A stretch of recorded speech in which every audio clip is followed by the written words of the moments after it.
এবার আমি এখানে দুটো প্রণালী বলছি, একটা যৌগিক প্রণালী আর একটা হচ্ছে কৃপা প্রণালী। বোঝা গেছে? তো যোগের দ্বারা, যোগ অভ্যাসের দ্বারা আপনি চূড়ান্ত মার্গে পৌঁছাতে পারেন, অবশ্যই পারেন, কিন্তু খুব সহজে আবার হয়ে যেতে পারে শুধু একটা প্রণালীতে, সেটা হচ্ছে গুরুকৃপা প্রণালী। যদি কারো প্রতি গুরুকৃপা হয়ে যায় তাহলে যোগাভ্যাসের ফলে যে পরিণতি লাভ হয় তা অতি সহজে গুরুকৃপা ফলে হতে পারে।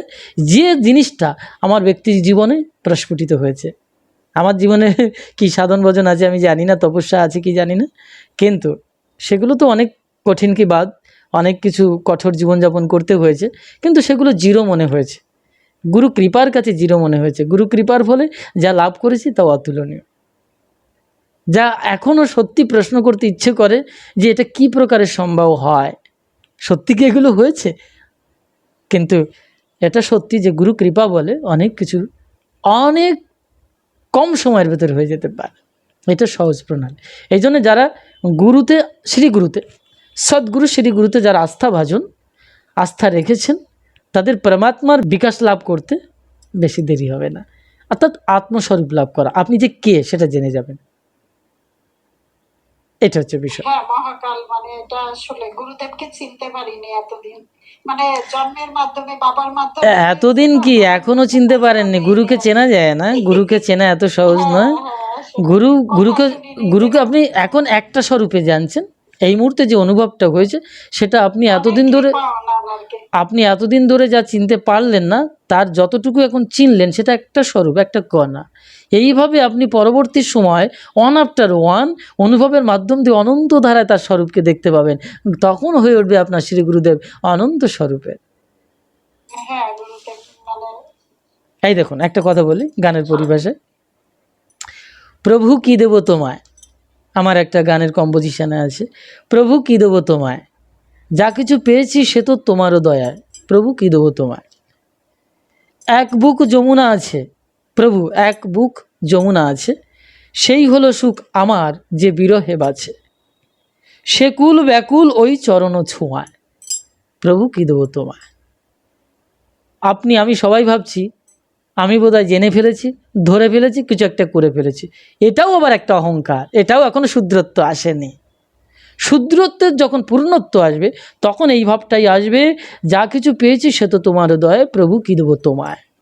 কমপ্লিট যে শূদ্র সে শুধু দিয়েই যাচ্ছে আর বলছি এ তো তোমার, আমি কি দেবো, আমার তো নেই কিছু। বিশাল জিনিস শূদ্রত্ব। মানে মহাকাল শূদ্রই হতে পারিনি এখনো। ইয়েস, এই অনুভবটার ভেতরে আসতে হবে।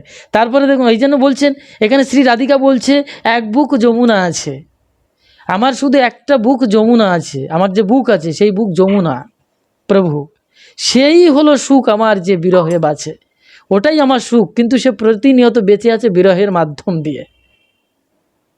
তাই বলছে তবুও সে কুল ব্যাকুল, ওই যে যমুনার যে কুল অর্থাৎ আমার বিরহের নদীর যে কুল, সেই কুল আবার ব্যাকুল ওই চরণের ছোঁয়ায়। তোমার চরণ যখন যমুনার কূলে আমার এই বিরহ নদীর কূলে এসে স্পর্শ করো তখন আমি ধন্য হয়ে যাই, ব্যাকুল হয়ে যাই। এটা উন্নত ফিলোসফি, এগুলো ডিসক্লোজ করবেন না, সাংঘাতিক জিনিস, এটা মারাত্মক কম্পোজিশন, এটা মারাত্মক কম্পোজিশন।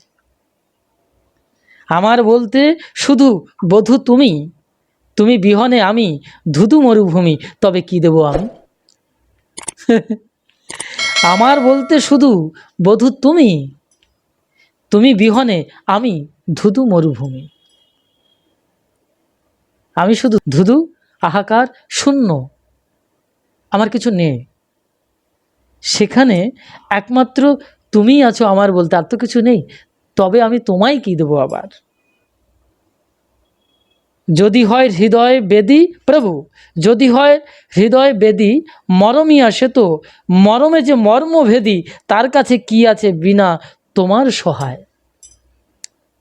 সাংঘাতিক জিনিস, ব্যাখ্যা করছি না। তো সেই জন্যে শূদ্রত্বের যে পূর্ণত্ব সেটা এইভাবেই দিয়ে দিতে হবে। সাধনার এখান থেকে যাদের শুরু হয়েছে না, এটা অনন্তের থেকেই শুরু হয়। ভগবানকে পাওয়ার আগে ভগবানকে দর্শন করতে হয়, এবং দর্শন হয় যারা সাধক শ্রেণীর হয় না, তারা ভগবানকে পাওয়ার আগে ভগবানকে দর্শন করে। এখানেই বোঝা যাবে যিনি উৎকৃষ্ট শ্রেণীর সাধক হবেন ভবিষ্যতে। আমরা শ্রী গুরু মহারাজের কাছে যাওয়ার আগেই আমাদের গুরুদেব জন্মের পরপরই, আমাদের পরম্পরাতে একটা ব্যাপার আছে, আমাদের যাদের জন্ম হয়েছে ভূমিষ্ঠ হওয়ার সঙ্গে সঙ্গে বা ভূমিষ্ঠ হওয়ার পূর্বের থেকে দুজন শ্রী গুরু মহাত্মার কৃপা বলে দুজন মহাযোগী সবসময় সঙ্গে থাকতেন ব্যারিকেড দেওয়ার জন্য। এটা আমাদের পরম্পরায় এটা আছে। এবং সেই জন্য বললাম যে শ্রী গুরুদেবের কাছে যাওয়ার আগে এক পরম প্রাপ্তি গুরু কৃপাতে কিন্তু হয়েছে অনেকবার। এগুলো আমি এখন ব্যাখ্যা করব না বা বলবো না, এগুলো সিক্রেসি মেনটেন করতে হয়। তার মানে এবার বুঝুন বিজয়বাবু যোগ ক্রিয়া কীভাবে শুরু হবে, সাধনা কাকে বলে। আপনি যে বলছেন যে আমি ওইটা চাই, ওইটা করতে হবে, এই প্রক্রিয়াতে যাব, এটা কখনো সাধনার প্রণালী না। এটা ভাবনা থাকবে, এটা ঠিক আছে, আপনার উচ্ছ্বাস ব্যাকুলতা এগুলো থাকবে, আমাকে জানতে হবে, শিখতে হবে। কিন্তু জেনে রাখুন, আমি আমার ব্যক্তিগত জীবনের উদাহরণ দিয়ে বলতে পারি এবং অনেক মহাপুরুষের জীবনী দিয়েও আমি বলতে পারি, সেখানে কিন্তু সাধনার শুরুটা হচ্ছে এক চরম ব্যাকুলতা দিয়েই, প্রক্রিয়া দিয়ে নয়। ব্যাকুলতার এক অদ্ভুত প্রক্রিয়া দিয়ে শুরু হচ্ছে, যেটাকে আমরা প্রক্রিয়া বলি না। এই জন্য গুরুদেব পাওয়ার আগেই কি করে বলুন তো যোগের অতি উচ্চ মার্গে পৌঁছানো যায়, আমার ব্যক্তি জীবনের কথা বলছি, তাও বলে ফেললাম। তাহলে সেখানে আমি যোগ আদি কী জানি, কিছুই জানতাম না। কিন্তু গুরুদেব, সদ্গুরুদেব, শ্রী গুরুদেব আমার জন্ম জন্মান্তরের সাথে যার সম্পৃক্ততা রয়েছে, তিনি আমার কাছে উপনীত না হলেও তিনি আমার ভেতরে প্রতিনিয়ত অবস্থিত, প্রতিষ্ঠিত। আমার শুধু লক্ষ্য রাখার বিষয় হচ্ছে অন্তর্লক্ষ্য আর একটা বহির্লক্ষ্য। বহির্লক্ষ্য হা গুরু তুমি কোথায়, আর অন্তর্লক্ষ্যে প্রতিনিয়ত ভিজে যাওয়া ব্যাকুলতার এক রাস্তা তৈরি করা।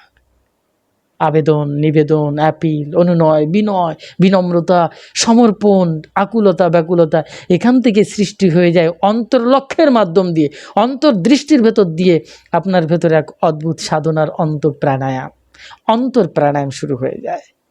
অর্থাৎ একটা সময় গুরুকে প্রাপ্তির আগে শ্রী গুরু প্রাপ্তি হয়ে যায় এবং ভগবত দর্শন হয়। না হলে সে ভগবানকে দর্শন করতে পারে না, গুরুকে পেতে পারে না। এটা আমার ব্যক্তি জীবনের উদাহরণ দিয়েই বলছে এবং বড় বড় মহাপুরুষ দিয়েই বলছে। লোকনাথ ব্রহ্মচারী পর্যন্ত বড় বড় মহাপুরুষদের কথা বলতে পারি। শ্রী ঠাকুর রামকৃষ্ণ পরমহংসদেব গুরু প্রাপ্তির আগেও শৈশবে তিনি কিন্তু ঈশ্বরের দর্শন লাভ করছেন অহেতুকভাবে। এ হচ্ছে ঈশ্বরের অহেতুক কৃপা।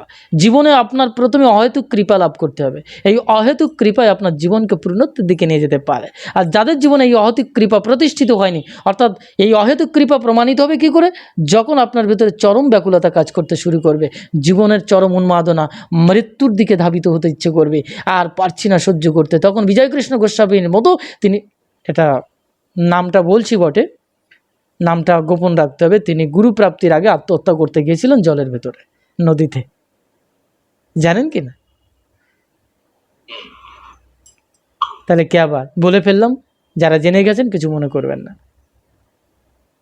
লোকনাথ ব্রহ্মচারীর ইতিহাস বললে আপনারা মাতোহারা হয়ে যাবেন, তার জীবনের করুণ ইতিহাস।